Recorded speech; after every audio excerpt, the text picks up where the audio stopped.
안녕하세요, 화영춘입니다. 계속해서 저번 시간에 이어서 바로 할게요. 이번 시간에는 요거죠. 건축물 대장도 없고 등기부도 없고 그렇다면 모두가 불법, 무허가, 미등기 건축물인가? 이렇게 해야 돼요? 해결 방법은 없을까요, 여러분? 제가 사례를 들어가면서 얘기할게요. 이것도 제 100만원짜리 교재 안에 포함되어 있는 겁니다. 자, 보겠습니다. 어제 아까 이거 했지? 요거. 자, 제가 이걸 가끔씩 예를 드는데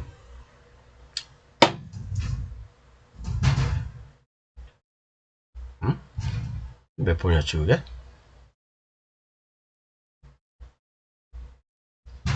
잠깐만요. 1에 6640.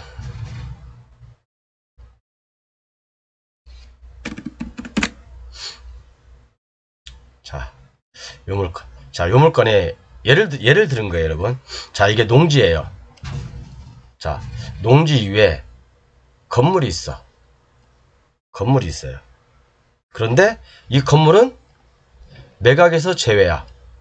매각에서 제외. 토지만 매각이에요. 토지만 매각. 토지만 낙찰을 받아야 돼. 자, 그럼 제가 이런 경우는 어떤 일이 벌어질 수 있다겠어요? 토지를 낙찰 받았어. 그죠? 만약에 농지, 이게 농지잖아, 농지. 농지 위에 건물이 있는데 토지만 낙찰 받아서 어떤 일이 있어요? 낙찰 받으면 국가에서는 내가 농지 쪽 물으면 100% 나옵니다. 농지 100% 나와야 제 교재 다 있으니까 보시고. 국가에서는 뭐라고 하냐? 자, 요거 낙찰받는 조건으로 건물을 철거하는 조건으로 낙찰받는 거 아닙니까? 그죠? 그러면 자, 이 건물은 법정 이상권이 많이 성립해. 그러면 내가 낙찰받고 때려 부술 수도 없잖아요. 그럼 국가에서 나한테 뭐가 날라옵니까? 건물 나한테 내가 소유자니까 건물 철거해라. 그렇게 날라올 거 아닙니까? 그죠? 건물 철거해라. 농지 원상복구해라. 그거잖아요. 그죠? 농지 원상복구해라. 안 그렇습니까? 그게 날라오죠?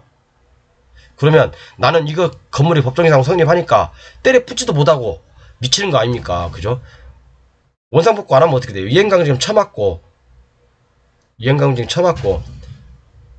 나중에 처분명령까지 떨어지잖아요. 그죠? 이행강제금 4번만 쳐맞으면요, 여러분, 내가 이 공시지가 25%주요, 이행강제금이. 이내에서 때리게 됐죠? 이 건물, 이 토지 날립니다, 여러분. 자, 그러면 나는 이 건물이 불법 건축물이 아니라는 거. 그죠? 합법적인 건물이라는 걸 내가 증명을 해야 될 거 아닙니까? 그죠? 증명을 해야 돼요. 그래야지 이게 건물을 철거하라는 거. 그죠? 원상회복을 하는 명령이 안 떨어집니다. 여러분들 이거 해결할 수 있어요? 저는 해결할 수 있어요. 이것도 제 블루오션 중에 하나입니다. 그죠? 제 블루오션 100만원짜리 교재가 그렇다고 했죠. 건축학권 100% 된다. 두 번째, 맹지를 매매나 또는 경매로 받아서 엄청나게 수익 난 것들 여러분들한테 많이 공개해드렸죠. 530강부터 있습니다. 500강부터 있을 거예요. 거기부터 잘 보면 맹지를 낙찰받아가지고 또는 맹지를 매매해서 수익이 난 사례, 컨설팅했던 사례를 많이 보여드렸을 거고요. 묘지를 낙찰받아서 수익이 또 어마어마하게 난 것도 많이 있고, 뭐 최소한 3배, 4배, 10배까지 났죠. 그죠? 그런 것도 있고, 그 다음에 또 하나는 제 블루오션 중에 하나가 바로 요겁니다. 그죠? 농지 위에 또는 비도시 지역에, 도시적도 상관없어요. 도시적도 상관없습니다. 이런 건물이 있을 때 이게 다 등기부가 없고 건축물장이 없으면 다 무허가 미등기고 철거해야 되냐? 공무원이 여러분 철거하라면 철거해야 돼요. 근데 여러분들은 공무원들하고 싸울 수 있는 지식이 없잖아요. 그죠? 공부 이거 10년에도 여러분 못 풀어요. 공부 10년에도 못 푼다니까요. 박영춘 외에는 못 풉니다. 진짜. 제가 그건 장담을 해요. 장담을 합니다. 대한민국에 이거 풀 수 있는 사람 없어요. 공무원 입장에서는요, 민원인이 질문한 것만 대답해 줍니다. 민원인이, 왜? 공무원 입장에서 굳이 뭐, 문제거리를 만들 필요가 없잖아요. 그죠? 그분들은 지침에 나와 있는 대로, 원칙대로 하는 거예요, 그냥요. 원칙대로. 그러니까 당연한 거죠. 그러니까 여러분들은 질 수밖에 없는 거예요. 근데 저는 이길 수 있어요. 자, 볼게요. 자, 제가 이건 뭐, 진짜 한 10번 정도에 거쳐서 계속해서 강의를 했던 거예요. 그죠? 10번 정도에 대해서. 이 표를 만들 수 있는 사람은 대한민국에 저밖에 없어요. 아무도 못 만들어요, 여러분. 이 표만 알고 있고, 이 표를 알고 있고, 이 내용을, 제가 중요한 건 다 가렸어요, 여러분. 이렇게. 중요한 건 솔직히 내가 여러분들한테 공개하고 싶지 않아서 핵심은 이거거든요. 공개하고 싶지 않아서 다 가렸고요. 이게 답이거든요. 답. 그리고 밑에 요것도 뭐 해결할 수 있는 방법들 요것도 제가 가렸고요. 여기도 진짜 핵심 있는데 이것도 가렸고 그 다음에 요것도 다 가렸습니다. 요거 정말로 요거 진짜 요건 핵심 중에 핵이에요. 그죠? 해결할 수 있는 키라고 키. 근데 여러분들한테 제가 이런 거 뭐 제 교재도 안 사, 이게 블루오션 중에 하나인데 100만원짜리 교재에 포함되어 있는 건데 굳이 이런 걸 판매할 필요가 없지 않습니까? 근데 여러분들도 요 부분만 잘 알면 스스로 해결할 수도 있을 수 있는 분도 계실 거예요. 근데 어려워요, 여러분. 어려워요. 자, 이런 물건들을 풀려면은 뭐 어떤 것들이 종합돼야 되냐면 자, 요런 거 법들의 흐름을 알아야 돼요. 첫 번째. 제가 이제 큰 네모로 이렇게 줄을 그어놨죠. 각자 법들이 다릅니다. 이 위에는 농지 보전 및 이용에 관한 법률. 여기는 농지 보전 및 이용에 관한 법률. 그 다음에 농어촌 발전 특별조치법. 이 법들을 알아야 돼요. 이 법들과 관련해서 알면 어떤 내용들이 나오냐면 농업인은 1990년도 4월 7일까지 농업인은 허가 신고 없이 농가주택을 지을 수 있었고 따라서 오래된 농가주택 또는 농가 건물과 딸린 부속시설 뭐 예를 들어서 우사라든가 창고라든가 그런 것들은 무허가 건축물은 맞지만 왜? 이때는 허가 없이 건축 허가 없이 지었던 시절이거든요. 건축 허가 없이 1990년도 4월 7일까지는 허가 없이 지었던 시절이기 때문에 무허가는 맞지만 그죠? 불법 건축물 아니라는 얘기죠. 뭔 말이냐면 다시 말해서 양성화를 시킬 수 있다는 얘기예요. 근데 여러분들은 그런 근거가 어떤 공무원하고 얘기하다 보면요 여러분들 이거 못 찾아요. 공무원도 모릅니다 이거. 아까 밑에 보여드렸던 그런 증거를 보여드려야지 막연히 어디서 얘기하는데 뭐 90년 어쩌고저쩌고 얘기하면 공무원도 몰라요 여러분. 그죠? 아 이런 내용이 있는데 이거 한번 그래서 이거 양성화 시켜야 되지 않냐고 이거 불법 건축물 아니지 않습니까? 라고 설명을 해줘야 돼요 여러분들께서. 그래야지 공무원이 그게 맞게 해줍니다. 그죠? 그리고 이건 뭐 제가 여러분 너무 많이 설명드린 것 같아. 그죠? 그래서 2006년 5월 8일 이전에는요. 그죠? 비도시에는 사후신고 건축물이 있었어요. 그죠? 200제곱미터 3층 이하의 건물. 그리고 이제 1988년, 90년, 92년 이 세 번에 걸쳐서 이런 농가주택에 대해서 양성화 조치를 했는데 양성화를 안 한 분들도 굉장히 많습니다. 양성화를 안 한 분들 굉장히 많아요. 그죠? 이게선 시침이 시달돼가지고, 그죠? 양성화 지침이 세 번에 걸쳐 시달됐습니다. 그리고 1992년 6월 1일에는 어떤 일이 있었냐면, 건축법이 개정이 됐어요, 이때부터. 그죠? 건축법이 개정이 됐다고요. 그죠? 건축법이 개정이 됐는데, 그래서 이 밑에는 뭐냐면 도로와 관련된 거예요. 건축법이 개정되면서, 이때부터는 허가대상 건축물을 지을 때 있죠. 신고대상 말고요. 허가대상 건축물을 지을 때 도로대장에 이기를 하게 돼 있어요. 그때는 의무였어요. 그러니까 도로대장은 1981년부터 있긴 했는데 그죠? 1981년부터 있긴 했는데 실질적으로 도로대장에 허가사항만 기재하게 돼 있었죠. 이때까지 여기서부터 이때까지는 1991년까지는 허가된 건축물만 또 건축물의 진입로만 뭐예요? 도로장에 기재를 하게 돼 있습니다. 돼 있었어요. 그러면 여러분 뭐예요? 1992년 6월 1일 이전에는 1992년 건축법이 개정되기 전 1992년 6월 1일 이전에는 대부분 3m 이상의 도로는 다 건축법상 도로다. 그렇게 보시면 돼요. 그리고 3m 이하가 3m가 안 되더라도 그죠? 3m가 안 되더라도 허가를 받은 건축물이 있다면 신고가 아닌 허가예요. 허가를 받은 건축물이 있다면 그것은 100% 다 그 도로는 건축법상 도로입니다. 이해 가시죠? 건축법은 1962년도에 제정됐어요. 그죠? 그래서 이제 1960년 제정되면서 3m 이상의 도로를 말한다. 그런 것도 나오고 이제 1963년도에는 3m 이하도 도로로 본다. 그런 내용들이 나오기 시작했고 뭐 이런 내용들이 1975년도에는 막다른 도로라는 어떤 개념이 들어왔고 그죠? 1990년대부터는 이제 그 건축물 대장이라는 도로관리 대장이라는 대장이 나왔기 시작했죠. 어렵죠, 여러분? 저랑 통화하면 제가 이거 한방 해결할 수 있는데, 그죠? 그래서 그러면 요거 허가 대상 건축물 도로를 판단하려면 제가 물론 어제 도로에 대해서 이제 도로 45가지 얘기했죠. 도로가 이게 4m 이하라 하더라도 4m 이하라 하더라도 이게 건축법상 도로인지 아닌지를 판단하려면 이 도로가 1992년도에 개설됐냐, 그리고 이 도로가 개설 목적이 건축물의 허가를 위해서 있었냐, 그거에 따라 달라지는 거죠. 그렇죠? 자, 그리고 이제 여기는 위에는 아까 몇 가지 법률들, 두 가지 법률들에 대해서 얘기한 거고, 여기는 도로에 대해서 얘기한 거고, 그죠? 그 다음에 이제 건축법에 대해서 얘기한 거고, 여기는 건축물 대장에 대해서 얘기한 겁니다. 건축물 대장. 그러면 건축물 대장이 없으면 다 무허가 불법이냐? 아니란 얘기예요. 그죠?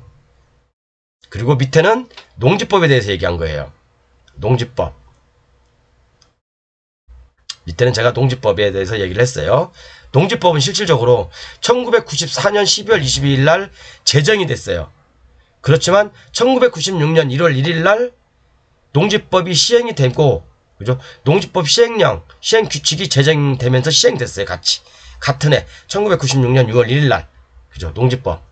그래서 우리가 여기 이제 이런 각종 이제 농어촌 발전 특별조치법, 그 다음에 여기 이제 건축법 건축법에 관련된 도로, 그 다음에 여기 이제 건축법에서 나오는 건축물 관리 대장, 건축물 대장이죠. 지금은요. 옛날에는 가옥대장, 건축물 관리 대장이었는데 요것이 1992년에 통합됐죠. 건축물 대장으로. 그죠? 그 다음에 73년에 농지 보전 및 이용에 관한 법률이 생겼고, 1987년에는 헌법의 경자유전이 원칙이 들어갔어요. 헌법에 이때 들어간 거라고요. 그 다음에 1990년도에는 아까 위에서 말씀드렸지만 농어촌 발전 특별조치법이 시행됐고, 이것이 다 뭉텅거려져서 1994년 농지법이 제정이 된 거죠. 그죠? 그러면 이런 역사를 알아야지만이 어느 시기에 건물이 지어졌는지에 따라서 이 건물이 불법이냐 아니냐를 판단할 수가 있는 거예요. 여러분, 이런 내용을 알고 있어야지. 아까 제가 설명드렸죠. 농지 위에 건물이 있어. 근데 건물은 매각 제외야. 건축물 대장도 없고 등기부도 없으니까 매각 제외겠죠. 그렇죠. 그럼 이게 다 무허가 미등기 건물이니까 때려 붓고 원상복구 해야 되냐? 그건 아니란 얘기예요. 그때 상황마다 다르다는 얘기예요. 그죠? 다르다는 얘기예요. 그런데 핵심은 딱 여기 있습니다. 핵심은 제가 여기 딱 가렸어요. 핵심은 딱 가려놨어요. 여러분들이 한 방에 해결할 수 있습니다. 한 방에 해결할 수 있어요. 그리고 나머지 아까 이 시간의 순서를 제가 말씀드렸죠. 이 표로 나와 있는 시간의 순서들을 제가 정리해 놓은 거고, 그리고 어떻게 하면 해결할 것인가 확인 방법들이 있어요. 공부 확인 방법들이 그렇게 있고 쭉 냈고, 여기도 이제 임야, 이게 꼭 농지뿐만 아니라 임야도 있을 수가 있잖아요. 그죠? 임야도 있을 수가 있다고요. 그리고 건축법도 아까 제가 쭉 설명해 드렸죠. 건축법 관련된 것들 이렇게 쭉 설명해 드렸고, 위에서 표로. 그다음에 건축물 대장의 연역도 제가 위에서 딱 설명해 드렸고, 그죠? 그 다음에 농지법, 도로관리 대장에 대해서도 위에서 다 설명해 드렸고, 여기서 중요한 내용들이 많이 나옵니다. 여러분, 한 가지 팁을 드릴게요. 제가 이거 읽어볼게요. 여러분, 중요합니다. 이거 도로에 관련해서는요. 1962년부터 1992년 5월 31일까지는 허가대상 건축물만 건축법 도로의 위치를 지정하고 도로장을 작성 비치했어요. 그죠? 1962년부터 92년까지 이해 가시죠? 이때는 허가대상 건축물만. 그럼 신고대상 건축물은 도로장이 없는 게 당연하죠. 그죠? 그럼 예를 들어서 1975년에 건물이 이렇게 있어. 아니면 1991년도 건물이 하나 있어. 건물이 있어. 그럼 도로가 옆에 있네?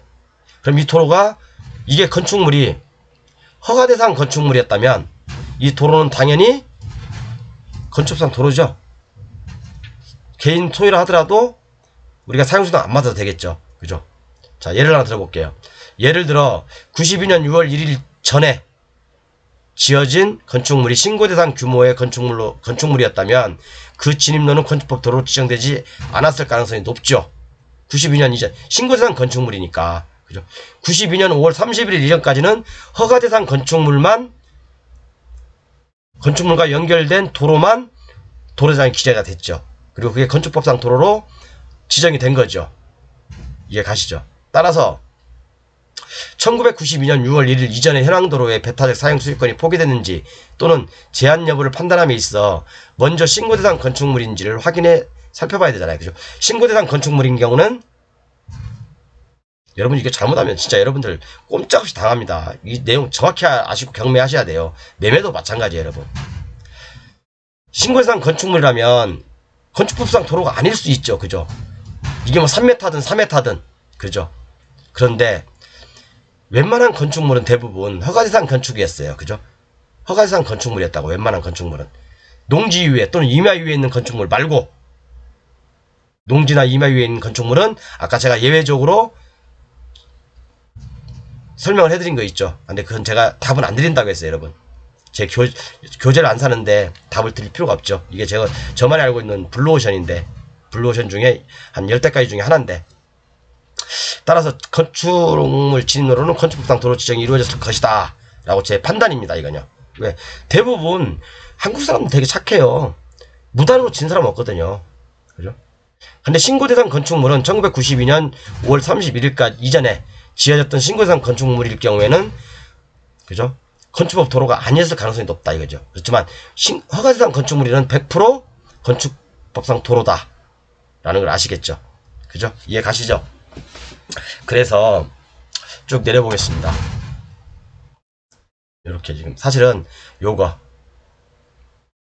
우리가 농지나 제가 다 하얗게 다 가려버렸죠? 다 가렸어요. 일부러 가장 중요한 내용이기 때문에. 농지나 임야에 건축물이 있으면 이게 다 무허가 불법 건축물은 아니다. 양성화를 얼마든지 시킬 수 있다. 양성화를 얼마든지 시킬 수 있다. 그렇게 보시면 되고요. 그죠? 제가 이제 아까 위에다는 산지법을 추가 안 했네요. 산지법까지 추가하면 완전 이제 뭐 금상첨화죠. 근데 제가 시간이 없어요. 지금 요즘 여기저기 흩어져 있는 자료를 제가 좀 찾다 보니까 저도 좀 많이 찾기가 힘들어서 시간도 없고, 그래서 요게 경매가 나왔을 때, 이 토지가 경매로 나왔을 때 요 건물을 때려붙지 않으면 이행강제금 쳐맞고 처분명령 받고 그런 게 아니다. 아닐 가능성이 굉장히 높다. 그런데 그것은 공무원도 모르고 있다. 공무원도 모른다. 공무원도 모릅니다, 여러분. 내가 요런 자료 갖고, 이 A4 하나 자료 갖고, 이 A4 자료 하나 갖고 공무원을 보여줘야 됩니다. 그럼 공무원이 확인해요. 확인한다고요. 그러면 어떻게 되겠어요? 양성화 시킬 수 있고 100% 내 거 되는 거예요. 그죠? 이행강제가 안 쳐맞아도 되고요. 건물 안 때려 부숴도 돼요, 여러분. 이해 가시죠? 자, 그래서 오늘 요렇게 해봤습니다. 요렇게 했고, 여러분 정말 요거 저는 그래요. 제 교재가 지금 이렇게 있는데, 요거 아까 전 시간에 바로 이어서 말씀드렸죠? 요거 메인 교재 1300페이지 하고 보조교재 50개 파일 58만원이고요. 이제 저번 달에는 48만원이었지만 7월달에는 58만원, 8월달에는 68만원 올릴 거예요. 100만원까지 올릴 겁니다. 이제 매월이요. 그래서 요건 별도, 요거 사신 분에 한해서 요것은 별도입니다. 요것은 건축관계 100% 된다. 맹지에서 돈 수억 번 얘기, 수십억 번 얘기, 그 다음에 무허가 미등기, 양성하는 방법, 그죠? 경매 낙찰받아도 두려워하지 않아야 될 것들이 많이 있습니다. 여러분들이 세 개만 정말 블루오션을 알아도요, 여러분들 정말 널렸습니다. 돈 금방 버십니다. 부자가 될 수 있어요. 여러분들 이런 걸 공부하기 위해서, 이런 걸 깨뜨리기 위해서 경매를 5년 3년 막 공부하는 거 아닙니까? 5년 3년 경매 공부해도 이건 몰라요. 이건 모릅니다. 아까처럼 제주도에 있는 물건 딱 맞닥뜨려 보세요. 여러분들 이런 물건 딱 맞닥뜨려 보세요. 이거 걱정 많이 돼요. 여러분들 걱정 안 될 것 같아요? 농지 위에, 여기 농지잖아. 이게 농지 위에 건물이 있어. 이게 건물은 매각 제외야. 근데 만약에 법정상 성립하면 어떻게 할 거예요? 법정이 성립하면 건물 때려붙지도 못하고, 농정과에서는 나한테 이행강제금 빨리 때려붙으라고 이행강제금 때리고, 그죠? 이행강제금 때리고 어쩌고 막 할 거 아닙니까? 물론 내가 이 법정이상을 성립하냐 안 하냐를 가리기 위해서 소송을 하잖아요. 소송하는 기간 동안은 요거 이행강제금을 유예시킬 수는 있겠죠. 유예시킬 수는 있어요. 물론 지자체마다 다르겠지만 뭐 말만 잘하면 유예시킬 수는 있어요. 그렇지만 만약에 진짜 성립한다면 여러분들 이거 이행강제금 쳐맞고 매년 25%씩 이행강제금 쳐맞고 처분명령 떨어져야 돼요. 이게 내가 낙찰받은 거 돈 이거 다 날아갈 수 있다는 얘기죠. 그렇지만 그렇지 않을 수도 있다. 저는 이게 해결할 수 있습니다. 해결할 수 있어요. 이해 가시죠? 어쨌든 이렇게 제가 한번 해봤고요. 이번 달에도 이제 뭐 5분 사셨으니까 서두르세요, 여러분. 이번 달 초까지 아마 마무리할 거예요. 이번 달에는 그래서 교재 안 팔고 다음 달에 팔 거예요. 저도 이제 많은 사람한테 이렇게 이제 200분이 사셨기 때문에 저도 많은 분한테 이제 앞으로 뭐 팔고 싶은 생각은 없습니다. 그렇기 때문에 관심 있으신 분들, 정말 공부하시고 싶으신 분들은 공부하십시오. 다음 시간에는 요거 할 거예요, 이제요. 다음 시간에는 바로 이어서 할 겁니다. 경매로 부자 되는 길, 지식과 배짱, 법 위에서 잠자고 있는 권리는 구제받지 못한다. 요걸 하겠습니다. 요것은 네, 감사합니다.